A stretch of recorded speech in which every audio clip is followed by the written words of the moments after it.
haven't won a game. You haven't won a game, dude. You have a favorite? Ketchup. Clapping hates Shelbyville. Hey, dude. He's from Clacken. I like ketchup. I don't like this. Diamond Dozen Podcast. What's up, guys? It's your boy Burger back with yet another edition of the Diamond Dozen Podcast, coming at you with a Week 6 recap. Gonna get right to it. Taking a look at the Week 6 transactions, starting out May 5th. Torpedo-shaped Doge pick up Lucas Giolito of the Boston Red Sox for the two-start week. Not a great first start on May 6th, going 3 2/3 innings with 6 earned runs and 2 strikeouts, but making up for it on Sunday with 6 2/3, no earned runs, and 5 Ks versus Kansas City, so evened out on the week for Giolito. Also on the 5th, Plum Point picks up Hayden Wesneski, dropping Lance McCullers, apparently getting death threats for shitting the bed in his second outing. But anyway, looks like Wesneski is injured now, hitting the IL with an elbow. He's back on the wire. Same day, Burgertown picks up Miles Michaelis for the two-tapper. Again, a bit of a mixed bag here, but going 5 innings, 3 earned runs, 1 strikeout on the May 5th. Not so great. But May 11th coming through with 5 1/3, 1 earned run, 5K. Didn't help Burgertown this week, unfortunately. May 6th, we got the beer leaguers picking up Ben Brown, dropping Andre Palante. Brown pitched 5 innings, allowing 3 earned runs, but a nice 9 strikeouts on the day. So overall, pretty positive there for the beer leaguers. And Plum Point pick up Gunnar Hoagland, starting pitcher for the Athletics. Hoagland went 5 1/3 innings, allowing 2 earned runs with 3 strikeouts, so not too bad, but nothing to write home about there. Hoagland would later be part of a trade with the Clacken Blue Jays, so to make room for Hoagland, Plum dropped Chase Meredith. Also on May 6th, roster crunch, Hamilton Hamdiggers drop Willie Castro.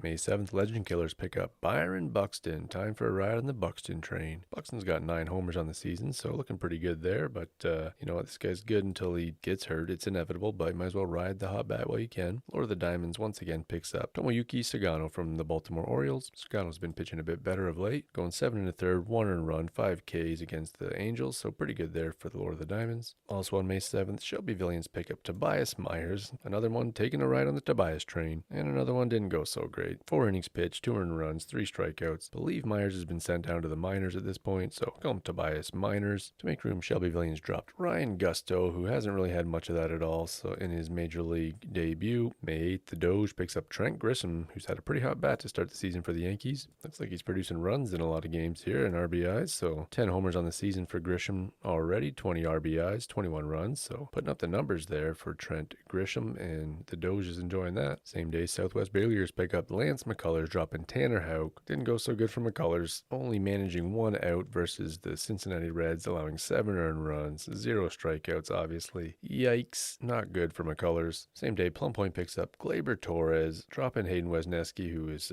dinged up with an elbow now. Glaber's been doing pretty well, I think near the top of that Tigers lineup. 21 RBI, 16 runs on the season, so 4 homers, looking pretty good there for Glaber. Good pickup by Plum Point. And finally, the Shelbyvillians pick up Geraldo Perdomo, who's been really putting up numbers there in Arizona. Got 5 homers on the season, 30 RBIs, 20 runs scored with a 395 OPP, so really nice there from Geraldo Perdomo. See how long he can keep that going for the Shelbyvillians. Didn't exactly help him this week. Also on May 8th, a big trade. The newly acquired Gunnar Hoagland traded from Plum Point to the Clacken Blue Jays. In return, Clacken sends Plum Point 4 much-needed adds. May 9th, Burgertown Long Balls pick up Javier Baez, who's been swinging a hot bat since he got moved to center field there in Detroit, so we'll see. Javi is Javi still, so I think he's going to, yeah, there you go, 28 strikeouts to 4 walks, so managing a 336 OBP, 3 homers, 19 ribs, 16 runs. We'll see what happens when the Tigers get healthy again. If Javi can stay hot, I kind of doubt it. To make room on the roster, the LB's dropped Luke Jackson, who's kind of been getting touched up a bit there in Texas. Not really getting too many saves at all, so he's back on the wire. Also on May 9th, to make room for Gunnar Hoagland, Clacken Blue Jays drop Cutter Crawford. He's on the IL with a knee, so no room on the roster for him, I guess. And finally, on May 11th, the Hamilton Hamdiggers pick up Andy Pages. Finally, someone picked him up. It's been a hot bat there for the Dodgers lately. Dropping Tyler Stevenson, who's actually just coming back off an injury, but yeah, look like Pages is staying hot. Holy smokes. Putting up some numbers there in LA with 20 ribs, 20 runs, 5 stolen bases, 342 OBP there, so nice pickup by Hammy. As I mentioned, dropping Tyler Stevenson, who's just recently back off the couple weeks now. He's been off the IL, but catcher's a catcher. What are you going to do? Also in the 11th, Lord picks up Luis Severino for a little pitch and ditch action. Not so great. Severino went 4 innings, allowing 8 earned runs, 2 strikeouts. Ouchie, that one hurt. In the transaction, Lord drops Royce Lewis. What a fall from grace for Royce. He's still only 25 years old, so we'll see if he can figure out how to stay healthy. If he does, I think he's got a phenomenal bat. So the 158 OBP in 16 at-bats this season, not so great, but, let's see. We see what happens when Royce Lewis gets hot. He's on the waiver wire, so I bet you he ends up on somebody's roster later this year as a major contributor. And finally, a trade on May 11th. Plum Point and the Clacken Blue Jays added again. Plum Point picking up a 3rd-round pick plus 1 ad, while Clacken acquired Jung Ho Lee, outfielder for the San Francisco Giants. He's had a nice start to the season with 24 ribs, 28 runs, 4 homers, 333 OBP. Some nice stuff there from Jung Ho Lee. Now on the Clacken Blue Jays. And I think we're going to see a lot of these deals coming up with Plum Point picking up some ads. So that does it for the Week 6 transactions. Now let's take a look at the Week 6 matchups, starting with the blowouts. Actually, we're going to save the biggest blowout for last this week, actually. But instead, we're going to switch up the format a bit and start with Hamilton Hamdiggers over Down and Dirty, 8.5 to 3.5. Hamilton improves to 2-4 in the season, dropping Down and Dirty to 1-5. Nice win for Hammy with a breakdown of 8-1-2 on the season, so he would have beat most teams in the league here. However, Down and Dirty was a bit of a pushover at 0-10-1 on the breakdown in Week 6. Better days ahead for Dirty. Next up, we got the Plum Point Pirates taking down the previously undefeated Burgertown LBs. With the win, Plum Point improves to 3-3 on the season, dropping the LBs to 5-1. Not saying it was a lucky win, but the breakdown for Plum on the week was 2-8-1, and Burger shit the bed pretty hard there with a breakdown of 0-8-3. So everybody would have beat me, and a few people would have tied me, but what are you going to do? Plum Point gets the victory. Nice win there by Plum. Up next, we got Lord of the Diamond over Sweep the Leg, 7-5, bringing both teams to a 3-3 record. Things really tightening up in the standings there. Definitely a tough loss for Sweep. He had a 9-2-0 breakdown, but going up against a 10-1-0 breakdown with Lord of the Diamonds. Only one other team would have beat Lord this week, so tough loss for Sweep there because only 2 teams in the Diamond would have beat him, one of them being Lord. Up next, we got the Burley Brown Sox narrowly squeaking by the Southwest Beer Leaguers 6.5 to 5.5, bringing both teams to a 2-4 record, so things really getting tight here in the standings. Bit of an even matchup, obviously could have gone either way at 6.5, 5.5. Burley's breakdown was 3-7-1, while Southwest was 2-7-2, so a really tight matchup there. Up next, we got the first tie of the year. Clacken Blue Jays, torpedo-shaped Doge, tying 6-6, obviously. With the tie, Clacken drops to, evens out at, whatever you want to call it, 1-4-1 on the season, while the Doge improves to, we'll say, 2-3-1. And funnily enough, both teams had a 7-3-1 breakdown on the week. And finally, the biggest blowout of the week. They save it for last, though, because it was the clash of the Titans, 2 5-0 teams going head-to-head, with the Legend Killers coming out on top, 10.5 to 1.5 over the Shelbyvillians. The Shelbyvillians dropped to 5-1 on the season, while the Legend Killers improved to 6-0, the last undefeated team remaining. The cheese stands alone. Way to go, Legend Killers. They had an 11-0 breakdown on the week, so they would have dominated anybody in the dozen. Well, the Shelbyvillians had a respectable breakdown at 5-5-1. Well, that does it for the Week 6 matchups. Let's have a look at the standings after 6 weeks. In the American League Division, we got the Burgertown LBs at the top at 5-1, followed by Sweep the Leg, Plum Point, and Lord of the Diamonds, all even at 3-3, followed by the Southwest Beer Leaguers and the Burley Brown Sox at 2-4. In the National League Division, we got the Legend Killers on top at 6-0, the Shelbyvillians just behind them at 5-1. Then we got the Torpedo-shaped Doge at 2-3-1, Hamilton Hamdiggers at 2-4, Clacken Blue Jays at 1-4-1, and last, and I guess kind of least right now, Down and Dirty at 1-5 on the season. So after 6 weeks, things are really tightening up here in the dozen. Let's have a look at the power rank, showing Legend Killers on top, followed by the Burgertown Long Balls, Lord of the Diamond, Shelbyvillians, Sweep the Leg, Doge, Plum, Southwest, Hammy, Burley, Clacken, and Dirty. Players of the week for Week 6 on the hitting side, Freddie Freeman for Lord of the Diamonds, coming through with 3 home runs, 12 RBIs, 7 runs scored,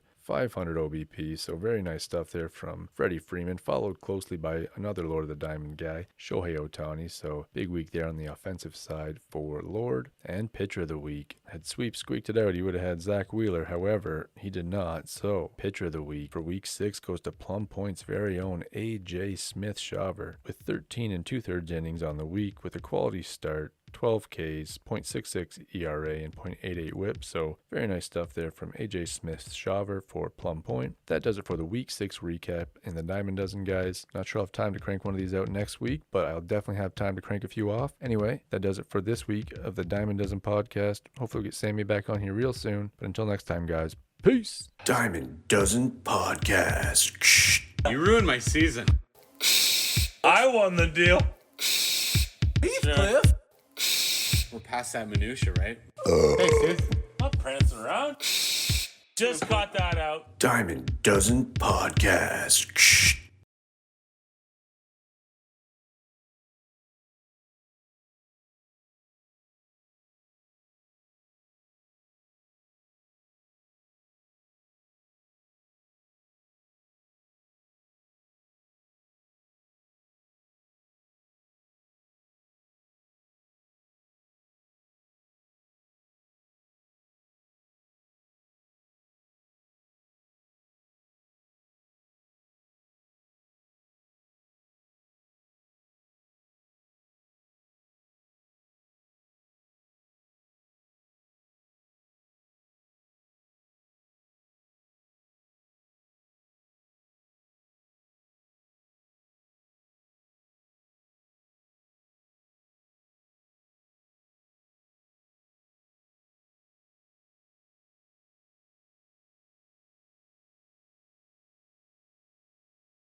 But anyway, guys, that does it for the week 4 and 5 recaps. Thanks for listening. Not sure if we'll get one out next week, but definitely the next couple weeks. Hopefully we get Sammy back on here. But until next time, guys, peace out.